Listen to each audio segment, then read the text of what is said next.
The sharp click of my heels echoed against the marble floor of my high-rise lobby, a lonely rhythm in the hollow space of a Tuesday night. Nearly midnight. 14 hours at the office behind me. Another contract closed, another multi-million-dollar campaign, locked in another handshake from a client who nearly hugged me in gratitude. Success by every metric. And yet, as I crossed the lobby and pressed the elevator button, none of it mattered. Because tonight wasn't just another Tuesday. Tonight was my birthday, 32 years old. And my phone glowing coldly in my hand still showed the same number it had all day, 0. 0 texts, 0 calls, 0 reminders that I mattered. Before we dive into true revenge stories, drop a comment and tell us where you're watching from. Hearing from people around the world makes these stories even more powerful and reminds us how connected we all are. Inside the mirrored elevator, I caught my own reflection. Quinn Edwards, 32, senior PR executive. Tailored blazer, perfect makeup that had long since worn thin, and green eyes that looked more exhausted than alive. "Birthdays are for kids," I whispered to the silence. "I'm a grown woman. I don't need anyone to remember." But when I opened my apartment door, the lie collapsed. There it was on the coffee table, my sad little store-bought cake waiting under the dim light of a single lamp. One candle still unlit stood in the center like a soldier waiting for orders that would never come. I set my leather briefcase down, kicked off my heels, and lowered myself onto the sofa. The apartment felt too big, too quiet. I stared at the cake. The sight of it mocked me. I laughed under my breath, but the sound cracked halfway. "Happy birthday, Quinn," I muttered to no one. The clock on the wall ticked steadily toward midnight, each second hammering home the same truth. My phone stayed silent. I reached for my laptop thinking I'd bury myself in work, maybe review tomorrow's pitch deck. But my fingers betrayed me and opened Facebook instead. The first image froze me in place. There was my brother Miles grinning with a champagne glass in hand. Behind him hung a glittering banner, "Congratulations on your promotion." My father had his arms slung proudly around Miles's shoulder. My mother leaned in on the other side, her face beaming with pride. I scrolled and scrolled, photo after photo after photo. My entire extended family, cousins, uncles, aunts I hadn't seen in years, all gathered together under chandeliers and laughter, toasts, cheers, smiles. Dad's comment under one picture, "So proud of our superstar." Mom's reply, "The Edwards family legacy continues. Not a single mention of me. Not one happy birthday." I closed the laptop, my hand trembling. They hadn't forgotten. No, this was worse. They had remembered what day it was, and they had chosen to celebrate something else. My chest tightened as old memories surged back like open wounds. 11 years old, sitting alone at a restaurant table, a candle burning into a lopsided slice of cake, while I waited for them to come back from Miles's debate competition. They never did. 17 shipped off to Grandma's for the weekend, while my parents toured Yale with Miles. Dad had patted my shoulder and said, "It's his future, Quinn never quite meeting my eyes." My college graduation, the day I walked across the stage summa cum laude, overshadowed in an instant by Miles's engagement announcement. My family's applause shifted mid-meal from my diploma to his wedding plans. And just last month, my father brushed off the 41% revenue increase I delivered for Horizon. "It's just advertising, Quinn. Not like finance. That's real impact. Every time the same message, you don't matter." I looked back at the little cake, that single candle leaning slightly to the side. A ridiculous, pitiful symbol. My throat burned. If you're still watching, comment 1, so I know you're still with me. And yet something inside me shifted. Quiet at first, like the earth moving beneath tectonic plates, but undeniable. A thought I'd never allowed myself before. Maybe this is the last time I'll let them do this to me, because the truth was clear. They hadn't forgotten. They had chosen. And I was tired of living as if I didn't get to choose too. The cake on my table, the silence in my apartment, the flashing photos of Miles online. They weren't isolated wounds. They were reminders of scars that stretched back decades. I can still see myself at 11 years old swinging my legs under a too-big chair at Sullivan's Steakhouse. A single slice of cake sat in front of me, the frosting already beginning to melt under the candle flame. I had dressed up for the occasion, my one birthday dinner out with family. Mom had promised they'd be back from Miles's debate competition in time. Dad had sworn it. But the waiters started giving me those pitying smiles, the ones that cut deeper than silence. At some point, the candle burned all the way down into a waxy puddle. I whispered the wish myself and blew out the smoke. The waiter brought me the check. My parents never came back. That night, I learned the sound of being forgotten. It's the clink of forks from other tables, the muffled laughter of strangers, while you pretend it doesn't matter. By 17, I didn't bother pretending anymore. That year, my birthday weekend collided with Miles's Yale campus tour. Dad didn't even sit me down for a talk, he just tossed me an overnight bag and told me Grandma was excited to see me. "It's his future, Quinn. You'll understand someday." His words were clipped like he was already late for something important. Grandma made me a chocolate pie, bless her heart, but it wasn't the same. I sat on her faded couch, flipping through college brochures for schools I'd applied to on my own, while my parents posted smiling photos under Yale's stone arches. My birthday that year was just a footnote in the margins of my brother's destiny. Then came college graduation. That was supposed to be my redemption, the day the spotlight finally turned my way. I had worked harder than I thought humanly possible, late nights in the library, double majors, internships stacked on top of part-time jobs. I crossed the stage, summa cum laude diploma in hand, ready to see pride on my parents' faces. And for about 5 minutes, I had it. Then Miles cleared his throat at the dinner after the ceremony. Jessica, his then-girlfriend, flashed a diamond ring under the restaurant lights. We wanted to share the news with the whole family. She said yes. Just like that, my moment evaporated. Plates clattered as everyone clapped and toasted. Questions about my honors degree died mid-sentence, replaced with talk of wedding venues and guest lists. I sat there still in my cap and gown, smiling politely, while my triumph shrank into background noise. My graduation dinner turned into their engagement party. If you've never been erased in your own family, it's hard to explain. It's not loud. It's not violent. It's a quiet, steady dismissal, like a hand slowly turning down the volume on your life until no one hears you anymore. And it didn't stop there. Every milestone I fought for seemed to pale in comparison to Miles's next step. The first apartment I leased, overshadowed by him buying a condo with help from Dad.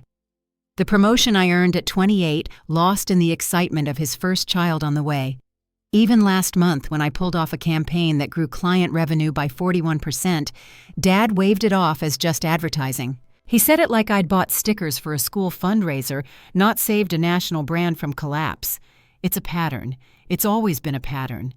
And sitting in my apartment that night, scrolling through their laughter without me, I realized something. Patterns only keep repeating if you let them. I leaned back against the couch, closing my eyes. The memory of that melted candle at age 11, the overnight bag at 17, the clink of champagne glasses drowning out my diploma. Each one a brick stacked higher and higher, building a wall between who I am and the people who were supposed to see me. My phone buzzed on the coffee table screen, lighting up the dark room. For a heartbeat, hope flared. Maybe, just maybe, someone remembered. But it was only a bank notification. Direct deposit from Horizon Brands performance bonus, $82,000. I stared at the number until the zeros blurred. More money than I'd ever had at once. Proof, at least, that the world outside my family valued me. Proof that all those nights working late, all those sacrifices hadn't been invisible. And for the first time I wondered, what if I stopped waiting for my family to see me? What if I finally saw myself? The bank alert still glowed on my screen when the clock ticked toward midnight. Performance, bonus $82,000. 8 and 2 and 3 zeros. Numbers that should have tasted like victory. Instead, they felt unreal, like one of those stage props that looks heavy until you pick it up and realize it's hollow. I set the phone on the coffee table beside the lonely cake and watched the seconds slide off the day that was supposed to be mine. At 11:59, the screen lit again. Mom. My first instinct was stupid hope maybe she remembered. Maybe this was a surprise chorus of happy birthday with bad harmonies and the clatter of dishes in the background. Maybe there'd be laughter, a candle, a plan. I answered, "Hi, Mom." "Quinn, darling, I'm so glad I caught you, she bubbled, voice warm and light like we were already sharing a joke. You know how things have been around here, so busy, busy, busy. I looked at the clock. Midnight, my birthday slipping into yesterday. Hi. I won't keep you, she said, and then kept me. We're planning a little something for Miles and Jessica next month. An anniversary dinner. Nothing extravagant, well, tasteful, of course, but it has to be special. He's had such a big year with the promotion. We're thinking private room at the club. Live music, the Good Florist. You know the one. I felt the words before I understood them, a low pressure building behind my eyes. Mom, I said carefully today. Oh, and we'd love your help, she rushed on, tone sharpening into logistics. Catering, decor, perhaps those lovely place cards you made for that work thing? What was it called? Horizon something? You're so good at that sort of arranging. Horizon PR, I said. My voice surprised me with how flat it sounded. That's right, she said brightly, already on to the next bullet.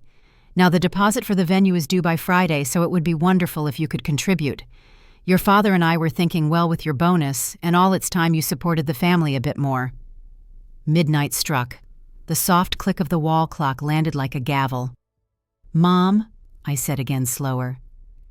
Today was my birthday. Silence.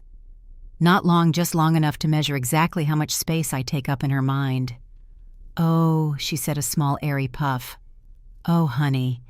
With Miles's big news and everything, it simply slipped our minds. You know how it is. I stared at the cake. One candle. One person to blow it out. It's not a big deal, I said, and hated how practiced it sounded.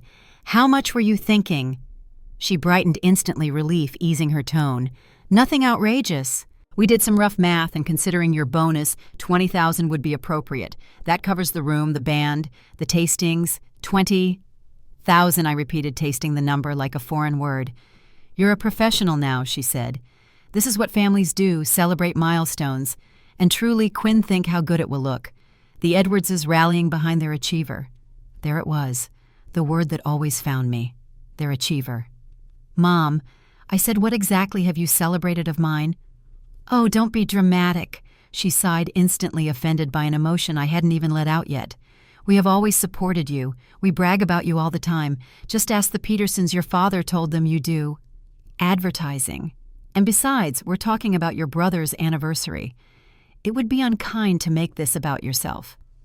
The room seemed to tilt the way it does when an elevator starts and your stomach is a beat behind. I pressed my fingertips into the seam of the sofa cushion, grounding myself in texture. I can't give you $20,000, I said. The words arrived without shaking, and I recognized them with a kind of quiet shock, like finding a spare key in a drawer you've opened 100 times. A pause. Then the velvet slipped from her voice. Excuse me, I can't contribute that amount, I repeated. I have plans for my money. Plans, she echoed, as if the concept were distasteful. Quinn, this is family. We all make sacrifices. Your father hasn't slept properly since that dinner. You know how sensitive he is when you're difficult. And your brother is doing brilliantly. The least you can do is help honor him. You forgot my birthday, I said. We didn't forget, she snapped, then softened it with sugar. It just happened. And frankly, birthdays are for children. This is about the family's reputation. People are already asking questions about your situation. My situation, I repeated. Which is what exactly? She cleared her throat. Buying a house without consulting us would be reckless, of course, but I'm sure you wouldn't anyway. That's not the point. The point is we need to come together, so I'll put you down for the deposit and you can handle the vendors. I'll text you a list. A small sound escaped me, half laugh, half disbelief. No. Quinn. A warning sharp and mother-shaped. Don't be rebellious. I'm 32, I said. I'm not rebellious. I'm deciding. Another beat. Then the old playbook. After everything we've done for you, she whispered, letting the words tremble. This is how you repay us. Something inside me settled like snow finding the ground after a long fall. I have to go, I said gently. It's late. We'll discuss this at the family meeting, she said quickly, seizing control again. Tomorrow night, 7 sharp. Don't make this worse than it already is. She hung up before I could refuse. The apartment was silent. The cake sat where I'd left it, waiting for a ceremony that never came. I lit the candle just to prove I could watch the tiny flame steady itself and blew it out with a single breath. Then I opened my laptop, pulled a yellow legal pad from the drawer, and wrote 2 columns at the top of the page. What they ask of me. What I owe to myself. For the first time, the math didn't scare me. It was simple. It was honest. And it was about to change. Sunday sunlight poured across my office desk, warm and indifferent. Chicago glittered outside the glass walls of Horizon PR, but inside my hands hovered frozen above the keyboard. I was supposed to be fine-tuning slides for tomorrow's client pitch. Instead, I stared at the screen in disbelief.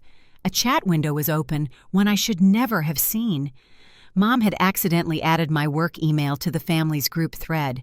It was all there lined up like evidence in a trial. Dad Quinn should contribute significantly to Miles's anniversary gift, at least $20,000. That would cover the venue and catering. Mom, she just got that bonus. Time she supports the family for once. My stomach dropped. The words blurred, but one detail stabbed clear, my name spelled wrong. Quinn. 1 N, as if even the letters of me weren't worth remembering. For a moment, I couldn't breathe. I leaned back, leather chair creaking under my weight, eyes locked on the skyline. Billions of dollars in commerce churned in those skyscrapers, and here I was begging for acknowledgement in my own family. The office door creaked. Jennifer, my closest friend here since day 1, poked her head in. Her curls bounced as she stepped inside. Hey, you look like someone stole your password. I turned the laptop toward her. Close. Someone stole my place in the family hierarchy. She scanned the thread, frown deepening. They're asking for 20 grand from you. After that bonus, you literally earned by saving their account. They call it supporting the family, I muttered. She perched on the edge of my desk, arms crossed. What exactly have they supported you with? Rent tuition. Emotional stability. I almost laughed, but the sound caught. Apparently spelling my name right is too much. Her hand brushed mine in solidarity. This is messed up, Quinn. Before I could answer, my office phone buzzed. Miles's number flashed. Of course. Jennifer gave me the look we always shared when disaster approached code red. I picked up. Miles. Hey, sis, he said, all smooth charm like we hadn't spoken through clenched teeth last week. Listen, I need a favor. Regentech's CMO, you've worked with him, right? We've got a big dinner tomorrow. Could you, loop him in? Family helping family? Family helping family? The words had sharp edges now. I pictured the group chat again, the demands, the entitlement, the misspelling of my name. My pulse pounded in my temples. I'll see what I can do, I said flatly, non-committal. Perfect, Miles said, already satisfied. Knew I could count on you. When the call ended, Jennifer's eyebrows shot up. That's the 3rd time he's pulled your contacts, Quinn. You realize he's building his career on your work. I rubbed my temples. And Dad thinks I should hand him $20,000 on top of it. Jennifer shook her head slowly, incredulous. It's not family support. It's exploitation. Her bluntness cut through the fog. She was right. The evidence was right there on my screen in black and white. The so-called family I was supposed to lean on had turned me into an ATM and a Rolodex. And when they were done draining me, they couldn't even spell my name correctly. I closed the chat window, my fingers trembling just enough to betray me. Then I opened a blank document. The cursor blinked like a metronome. I typed, I don't owe them my success. I don't owe them my silence. The words sat there stark and undeniable. For the first time, I felt something shift, not just pain, but clarity. If my family wanted to treat me like a resource, fine. But I had a choice, and for once, I was starting to see it. The Edwards mansion loomed like a courthouse that Saturday night, 3 stories of stone and glass glaring down over Lakeshore Drive.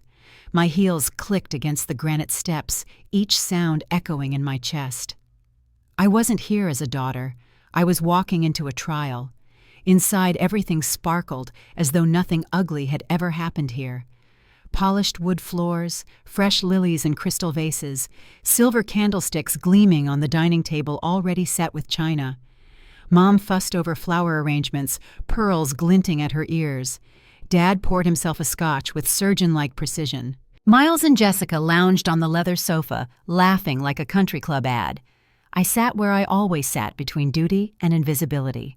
Dinner unfolded in its usual choreography, Dad's booming voice filling the air with Miles's achievements, Mom's soft interruptions, perfect anecdotes about his brilliance, Jessica nodding with supportive smiles. My salmon grew cold as I pushed it around the plate.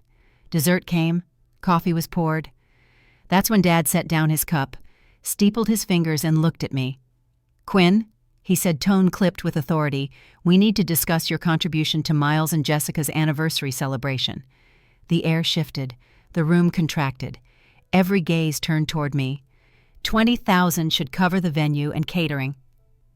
Dad continued smoothly as if announcing a fact of nature. "Given your recent windfall, it seems appropriate." Mom chimed in her pearl earrings, catching the candlelight. "Family supports family, darling. And this is an important milestone." A fork clinked against porcelain as Jessica set hers down. Miles didn't say a word. He didn't have to. His silence was consent. My chest tightened, but my voice steady, almost unfamiliar, spoke before fear could silence it. "I can't." The words sliced the air. Dad frowned, head tilting like he'd misheard. "I beg your pardon. I can't contribute $20,000, I repeated, stronger this time. "That's a quarter of my bonus. I have other plans for it." The silence that followed was thick and alien. No one in this house had ever heard me refuse. Dad's face darkened. "What other plans could possibly take precedence over your brother's celebration?" I swallowed hard. "My future." The words landed like a slap. Mom's face crumpled, her hands clutching at the pearls at her neck. "After all we've done for you," she whispered, tears pooling artfully. Something inside me snapped. "What exactly have you done for me?" The question escaped before I could stop it. My own voice startled me. Sharp, unsmoothed, undeniable.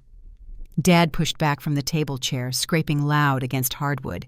He loomed 6'2" of authority and anger. "I will not tolerate ingratitude in this house. Your brother is the real achiever in this family. The least you can do is support his success." The bruise in his words was familiar, pressed over and over for decades. This time I didn't flinch. My legs wobbled as I stood, but I stood anyway. "I need to go," I said, reaching for my purse. Mom reached for my arm, her voice trembling. "Quinn, please, don't make a scene." But for once I didn't swallow my truth. I didn't patch over their comfort with my silence. I walked out. The heavy door clicked shut behind me, and for the first time in 32 years, I felt something I'd never known in this house: resolution. In the driver's seat of my car, my hands still shook against the steering wheel. Tears pricked, but they weren't just sadness. They were adrenaline defiance, something new that felt terrifying and right all at once. For decades, I'd been the quiet shadow at Miles's spotlight, the afterthought at his triumphs. Tonight I said no. A small word, but monumental. As I pulled away from the glowing mansion, guilt chased me like a shadow. But so did something else, something stronger, the first fragile pulse of freedom. This wasn't the end. This was the beginning. The Monday after the dinner, my phone began its morning chorus before I'd even poured coffee. 7:15 a.m. On the dot. Mom.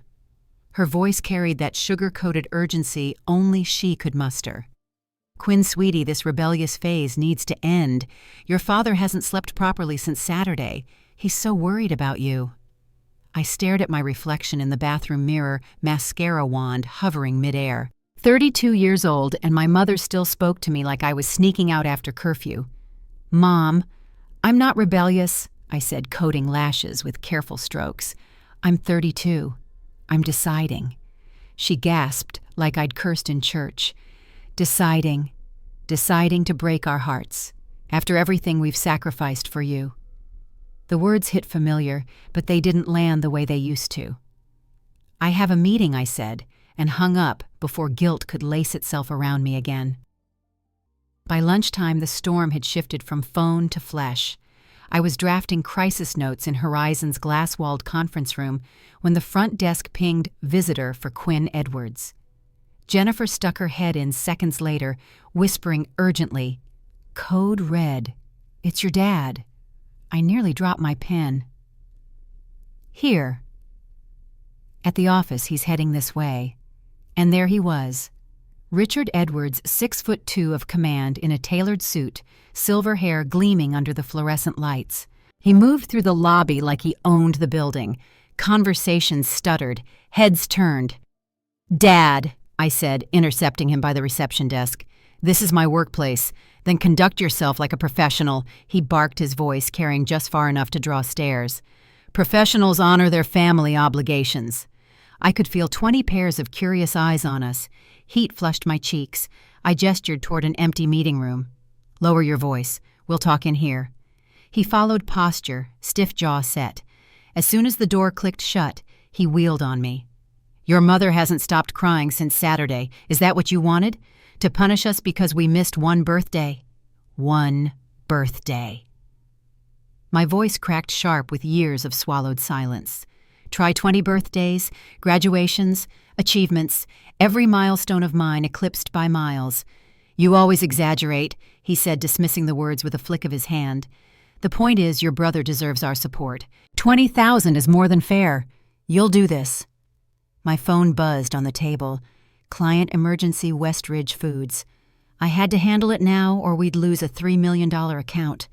"I don't have time for this," I said, gathering my laptop. His eyes narrowed. "This conversation isn't finished, Quinn. Actually, it is." I opened the door, leaving him in the sterile room as I hurried toward the war room where my team was gathering. My pulse still pounded, but adrenaline shifted focus. For the next 3 hours I was in my element, directing, strategizing, putting out fires with calm precision. By the end of the afternoon, the client was secure, the account saved, and our CEO clapped me on the shoulder in front of the entire executive team. "Extraordinary work, Quinn," he said warmly. "You just saved us millions. The board is ecstatic. This is why we trust you." The applause of my colleagues washed over me, foreign and overwhelming. Here my voice mattered. My work mattered. Later in the quiet of my office, I glanced at my phone. 16 missed calls, 10 voicemails, most from Miles, one from Mom, all variations of the same refrain. "Fix this. Make Mom stop crying. Make Dad sleep again." I silenced the phone. Let them spin in their storm, because for once I wasn't responsible for calming it. For once I wasn't their fixer, their resource, their sacrificial lamb. For once I had drawn a line. The voicemail notifications stacked higher each day, piling up like snowdrifts I refused to shovel. Mom's sobs, Dad's ultimatums, Miles's texts demanding I fix things. For the first time, I didn't rush to smooth it all over. I let their words sit unheard, their storms spin without me. Instead, I found myself at a corner cafe on a gray afternoon laptop, open carrot cake half-eaten beside me. Around me, chatter and clinking cups filled the air. At the next table, a group of friends laughed around a woman wearing a paper crown. Someone shouted, "Make a wish, Amanda," as she blew out 30 pink candles on a sheet cake. The sound of their cheer hit me like a punch. Not envy, something deeper. Grief maybe for the birthdays that had slipped past me like shadows. For the quiet rooms, the melted candles, the forced smiles. A truth settled heavy and cold. I would never have that with my family. No achievement, no sacrifice, no perfect performance would make them see me. I turned back to my laptop, fingers hovering over the keys. Without planning to, I typed Lakefront Property, Michigan. Dozens of listings filled the screen. I clicked one. A 4-bedroom house with wide windows overlooking rippling water.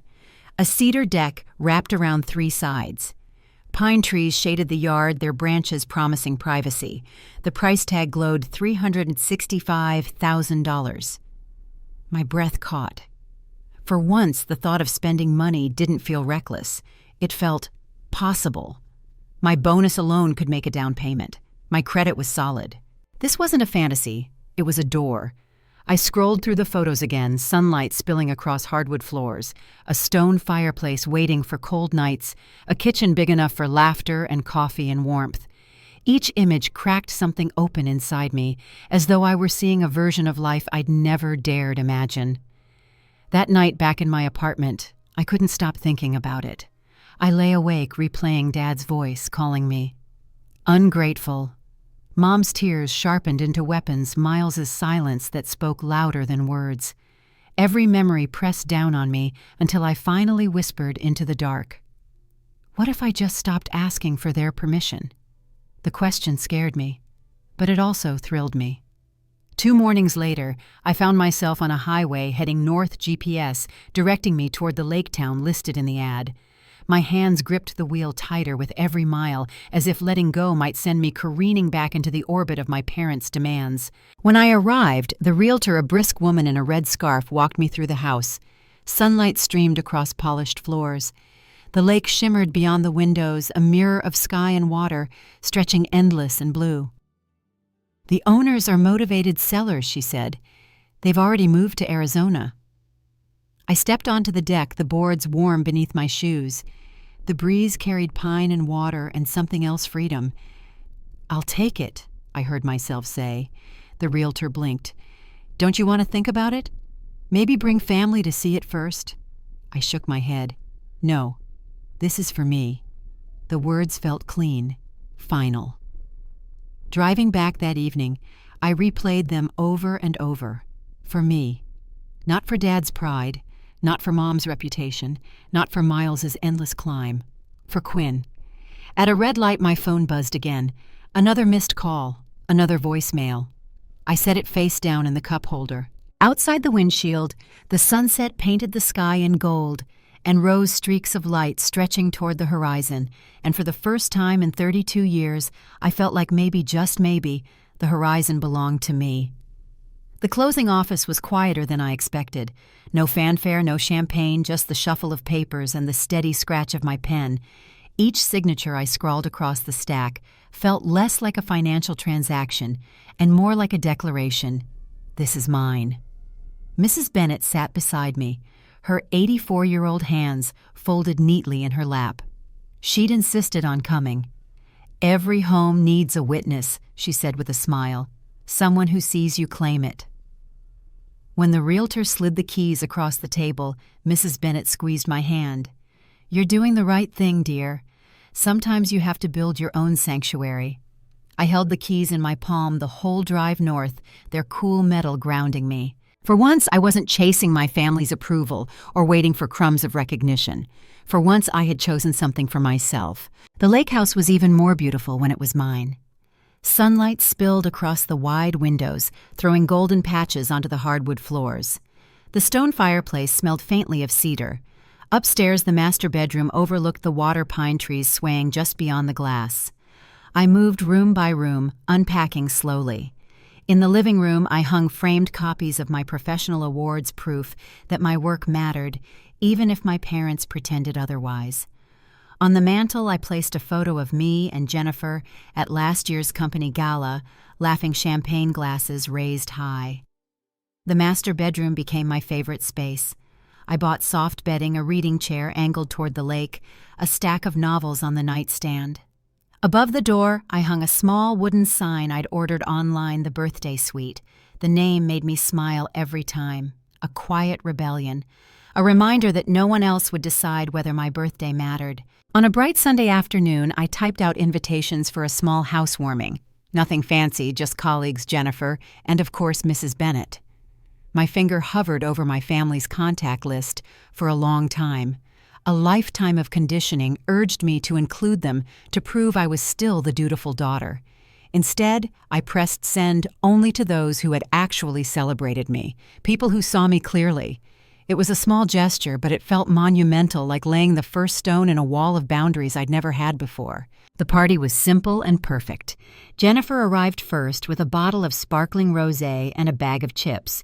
"Classy and trashy," she said with a wink, dumping both onto my counter. My boss showed up with a bottle of Cabernet and a handwritten note, "To celebrating yourself." Mrs. Bennett arrived last, carrying a quilt she'd stitched from scraps of fabric in blues and greens. "For your bedroom," she said, spreading it across the couch. "Every home needs something handmade with love." I blinked hard, fighting tears. "Thank you," I whispered, hugging her. We grilled steaks on the deck, laughter rising with the smoke. Someone set up a portable speaker, and soon music drifted over the water. My co-workers sprawled on new furniture. Jennifer taught Mrs. Bennett how to fold napkins like swans, and I snapped photos of it all. Later, as the sun dipped low and painted the lake in amber, I stood barefoot on the deck with a glass of wine. My phone buzzed inside, vibrating against the counter, but I ignored it. Tonight wasn't about them. Tonight was about the family I'd chosen. Jennifer clinked her glass against mine. "You did this, Quinn. You built this." And for the first time in my adult life, I believed her. The Monday after my housewarming, my phone lit up with 6 voicemails from Mom. Each one sounded more frantic than the last. "Quinn, call me back immediately. Where did you get money for a house your father wants to know? This is completely irresponsible behavior. Call us. People are asking questions we can't answer. Your brother is driving to your work right now. You better be there." By the time the last message played, my coffee had gone cold. The words weren't concern, they were panic. Not, "How are you not congratulations on your new home?" Just suspicion, interrogation, image control. I deleted them all and flipped pancakes in my new kitchen, humming softly to myself. That afternoon, Jennifer called from the office. "Heads up, Miles showed up here looking for you. I told him you were on vacation." He wasn't thrilled. I sighed. "Did he ask about Michigan Corner Devon from accounting? Devon mentioned something about lakes and cabins. So yeah, they're connecting the dots." I looked out the window at the water shimmering beyond my yard. For the first time, the thought of them knowing didn't make me panic. "Let them," I said. By Thursday, the family gossip network was fully activated. My cousin Elaine called, her voice lowered, like she was reporting a scandal. "Quinn, everyone's talking about your lake house. Aunt Claudia is beside herself. Uncle Richard wanted to hold a family meeting, but you weren't there. I was busy hanging shelves," I said, stirring my coffee. "People are saying—" She paused, savoring the drama. "That you've been hiding money. That you're having some sort of breakdown. That this is all because you're jealous of Miles." I laughed, a sharp, startled sound that actually felt good. "That sounds exactly like something they'd say." "Are you sure you don't want to come to the meeting?" Elaine pressed. "It could clear things up." I hung up before she could finish. The official summons came the next morning. A text from Dad, family emergency meeting. Tuesday, 7 p.m. Attendance required. Attendance required. Like I was still 16. I stared at the message while sitting on my deck, lake breeze brushing my face.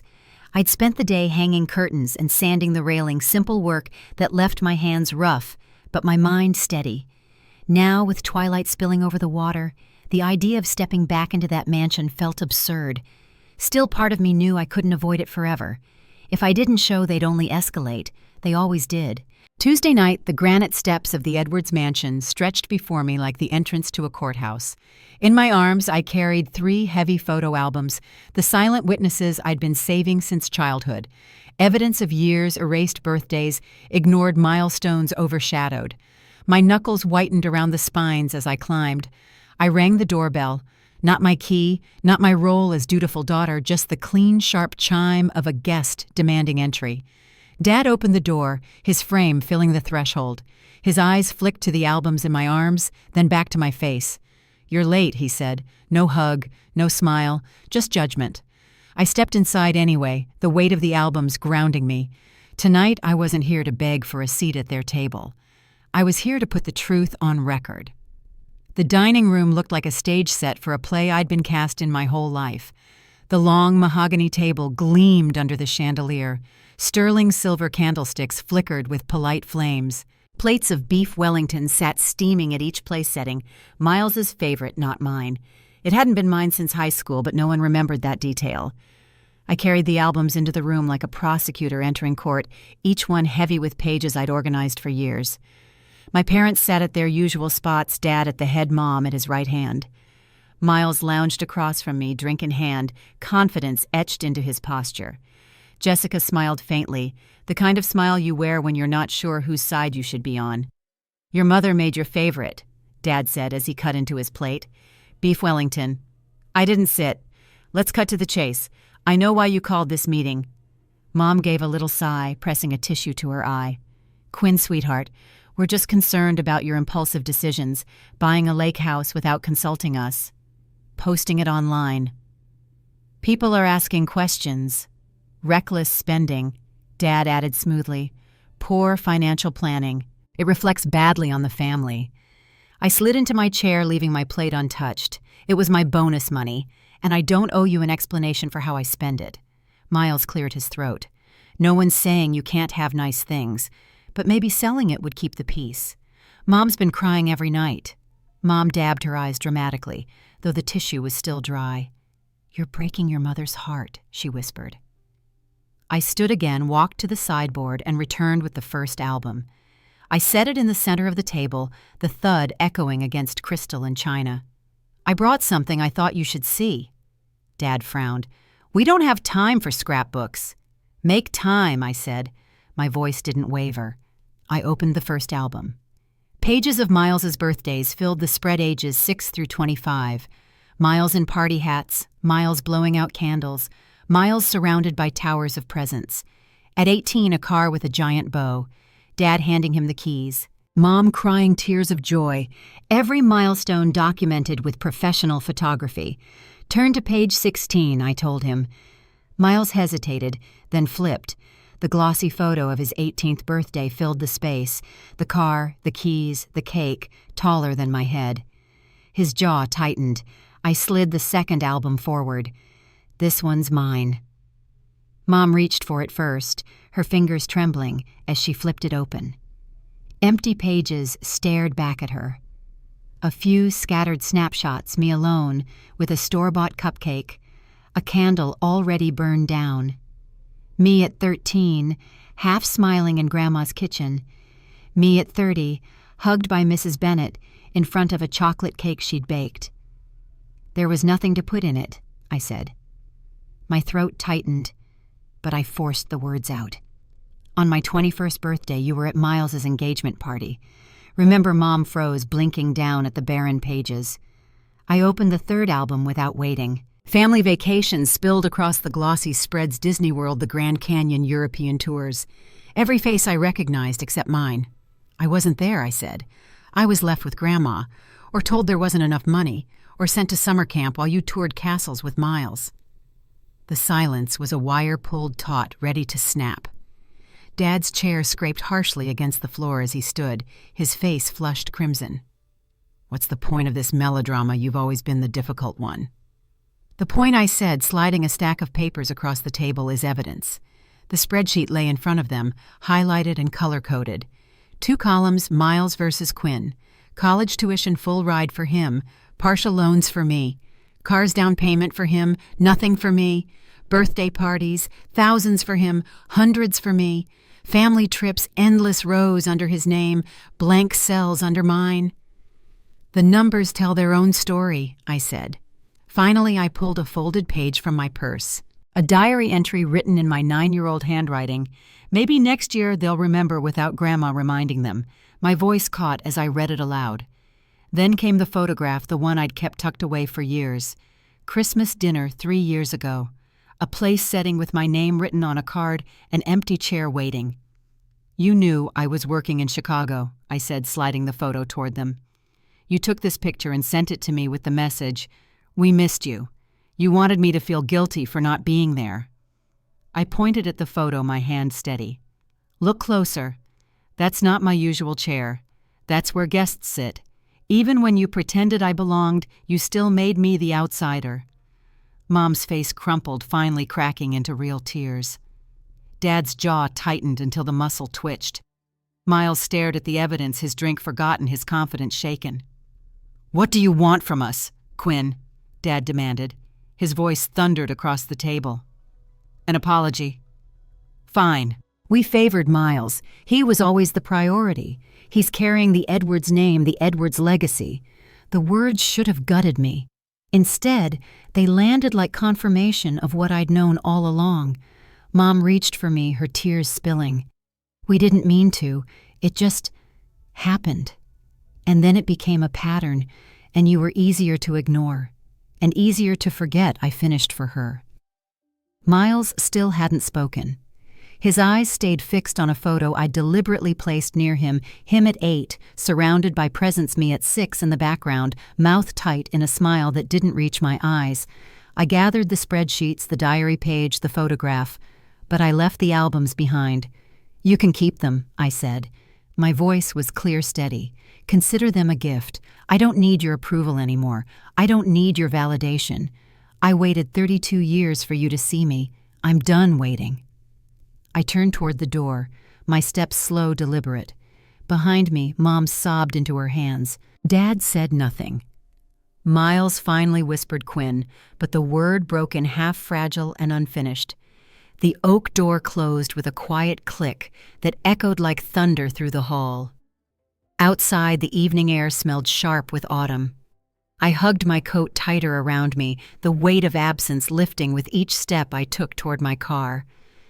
For the first time, the Edwards mansion didn't look like home. It looked like what it had always been, a stage where I played the role of the forgotten daughter. But the performance was over. The morning sun poured across the lake, turning the water into a sheet of gold. I carried a tray of fresh fruit and champagne onto the cedar deck, the boards warm under my bare feet. The air smelled faintly of pine and late summer sweetness. Behind me, 33 candles waited on a carrot cake in my kitchen. Jennifer's idea, of course. One for each year, plus one for luck, she'd insisted. It had been exactly a year since I walked out of my parents' mansion with 3 photo albums left behind like evidence in a courtroom. A year since I told them I didn't need their validation anymore. A year since I chose myself. And what a year it had been. The lake house had become more than a refuge. It was a canvas I'd filled with color, light, and laughter. The living room walls bore framed awards and photos of my work team the night we saved the Westridge account, the gala where my campaign won national recognition, the Christmas party where Jennifer and I wore matching ugly sweaters and laughed until our ribs hurt. The birthday suite upstairs had become sacred. Every time I passed the wooden sign on the door, I smiled at the private rebellion it represented. Inside the quilt Mrs. Bennett had sewn for me lay across the bed, its blues and greens blending perfectly with the lake outside the window. And slowly, week by week, the space filled not with ghosts of neglect, but with warmth. Dinner parties with colleagues, quiet evenings with books, laughter spilling across the deck at sunset. I had created a home that reflected me. Not Miles, not Dad's legacy, not Mom's reputation. Me. At Horizon PR, I had risen further than I imagined. My crisis management strategies had earned me the title of Senior Director announced just yesterday. The board trusted me, clients respected me, my colleagues celebrated me. When the promotion email landed in my inbox, I expected a pang of longing to share the news with my parents. Instead, I forwarded it to Jennifer and Mrs. Bennett, the 2 people who'd cheered me on since day one. Within minutes, Jennifer replied with finally about damn time they caught up to what we already knew. Mrs. Bennett simply wrote, "So proud of you, dear." Their words were enough. By noon, guests began arriving. Jennifer carried a stack of paper crowns, insisting we all wear them. If Quinn didn't get childhood birthdays, she's going to get adult ones, she declared, plopping a glittery pink crown on my head. My coworkers brought pastries, flowers, and bottles of wine. Greg, one of my mentors at work, handed me a wrapped book with a note tucked inside. To the woman who turned crisis into triumph. Even Mrs. Bennett made the trip, moving slower these days, but still radiant. She pressed a small jewelry box into my hand. Inside lay a delicate silver bracelet. "For every year you weren't celebrated," she whispered. "Let this be the first of many gifts just for you." The lump in my throat nearly undid me. We toasted on the deck, mimosas raised against the shimmering lake. Laughter rippled glasses, clinked music played softly from a portable speaker. For once, I didn't feel like an outsider at someone else's celebration. I was at the center, not as a performer earning approval, but as myself, simply enough. Then a car door slammed out front. The sound sliced through the joy like a sudden storm. I knew that engine. Miles's BMW. Conversations quieted as he appeared at the edge of the deck, holding a wrapped package. He looked thinner, more tired, his confident air muted. "Sorry to crash," he said, voice low. "I just wanted to give you this in person.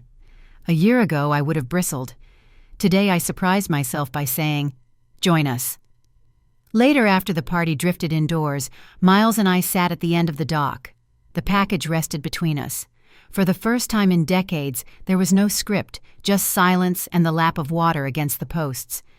Finally, he spoke. "Therapy's been eye-opening. Mom's trying. Dad still won't. But she talks about you differently now." "And you?" I asked. He hesitated, then pushed the package toward me. I never saw it until you showed us. How they erased you while spotlighting me. I found this in Dad's storage boxes. Inside the wrapping was a restored photograph me at 7 perched on the tire swing in our backyard laughing at something off camera. Just me. Proof you existed, Miles said quietly, even when nobody was looking. Tears blurred the photo. Not a solution, I said, but maybe a beginning. The knock at my door that evening felt almost unreal. Through the glass, I saw my mother standing alone, clutching a small bakery box. Her hands trembled as I opened the door. "Happy birthday, Quinn," she whispered, holding out the box. Inside was a single carrot cake cupcake with a candle. "You always liked carrot cake, didn't you?" I studied her face, the rehearsed smile cracking into something softer, almost genuine. Part of me wanted to slam the door to protect the boundaries I'd fought so hard to build, but another part remembered the little girl who once wrote, "Maybe next year they'll remember." "The party's winding down," I said, stepping aside. "You can stay for cake if you'd like." Her relief was visible. She slipped inside, shoulders sagging as though she'd carried a weight for decades. It wasn't forgiveness. It wasn't erasure. But it was a step. That night, after everyone left, I walked back to the dock with the restored photo in my hand. The lake reflected the twilight sky, pinks and purples melting into the water. Behind me, the house glowed warm, filled with echoes of laughter and clinking glasses. A year ago, I'd sat alone in a sterile apartment, staring at an empty inbox forgotten on my own birthday. Tonight, I stood on solid ground, surrounded by friends, celebrated by colleagues, guarded by boundaries I never thought I'd enforce. My phone chimed with a text from Mrs. Bennett. "Did you enjoy your day, dear?" I smiled as I typed back. For the first time, I truly celebrated myself. I raised my glass toward the fading horizon, toasting the woman who finally chose her own worth. The ripples on the water seemed to carry the message back. This is only the beginning. The party had long ended, but the echoes of laughter still lingered in the walls of my lake house. I walked out onto the deck with a blanket wrapped around my shoulders, the night air cool and crisp. The water shimmered beneath the moonlight, gentle ripples catching silver threads of light. For the first time in 33 years, I wasn't ending my birthday, staring at silence, or scrolling through other people's celebrations. I was ending it surrounded by proof that my life was mine to claim. I thought back to the verse Mrs. Bennett once read to me when I confessed how forgotten I felt. "Though my father and mother forsake me, the Lord will receive me." Psalm 27-10. Those words had seemed abstract once, too lofty for the ache in my chest. But tonight, they felt like they were carved into the very beams of my home. Because it was true. My parents had overlooked me, dismissed me, forgotten me. But God had never forgotten. He had given me strength to rise, wisdom to set boundaries, and courage to build a sanctuary when my family wouldn't give me one. As I sat on the Adirondack chair, a glass of wine in hand, I replayed the years I had begged silently to be seen. The empty birthdays, the overshadowed graduations, the constant reminder that Miles carried the Edwards name and I was only the supporting act. But the truth is, my worth had never been theirs to measure. It was written by the one who knit me together in my mother's womb, and no family favoritism could erase that. A Western proverb I once read came back to me. Blood makes you related. Loyalty makes you family. I had finally learned the difference. Jennifer, my colleagues. Mrs. Bennett. They had shown me more loyalty and love than my parents ever had. They were proof that real family is chosen, not assigned. I looked down at the photo Miles had given me earlier that day, me at 7, laughing on the old tire swing. A memory I didn't even know existed, restored and framed by the brother who once benefited most from my invisibility. It wasn't an apology, it wasn't repair, but it was a start. And when Mom showed up with that single cupcake, trembling hands offering carrot cake she hadn't thought to buy me in over a decade, I saw something else. Fear, regret, maybe even love trying to find its way through the cracks. Forgiveness would take time, trust even more. But I wasn't closing the door entirely. I was simply keeping it locked until they learned how to knock with respect. Inside the cake, Jennifer insisted on half-eaten crumbs scattered across the counter. The silver bracelet Mrs. Bennet had given me glistened on my wrist. My phone buzzed with texts from friends, colleagues, people who had celebrated me without condition. This was my legacy now. Not the Edwards name, not Dad's pride, not Mom's obsession with appearances. I whispered a prayer into the night. Thank you, Lord, for reminding me I was never invisible to you, for giving me the courage to step away and the grace to start anew. The lake answered with its soft rhythm, steady and unchanging. And maybe that's why stories like mine resonate. Because too many of us have lived in the shadow of a golden child or been dismissed by parents who couldn't see our light. Too many of us have blown out candles alone or wondered if we were worth celebrating at all. But here's the truth: you are. My story may sound like one of those true revenge stories, but the real revenge isn't about hurting those who hurt us. It's about thriving in spite of them, about building a life so full, so radiant, that their neglect no longer defines us. So to everyone watching, I ask, where are you from? Have you ever had to walk away from people who should have loved you but didn't? What gift have you given yourself that changed everything? Drop your story in the comments. Share your strength, your scars, your victories. Because when we tell our stories, we remind others they are not alone. If this story touched you, hit like, subscribe, and join us for more true revenge stories that prove one thing: revenge isn't always about payback. Sometimes it's about reclaiming yourself, choosing peace, and writing an ending that belongs only to you. I blew out the last candle on the deck that night, the flame curling into smoke against the stars. I didn't make a wish. I didn't need to. I had already given myself the greatest gift, freedom. And for the first time, I wasn't waiting for anyone else to remember me. I had remembered myself.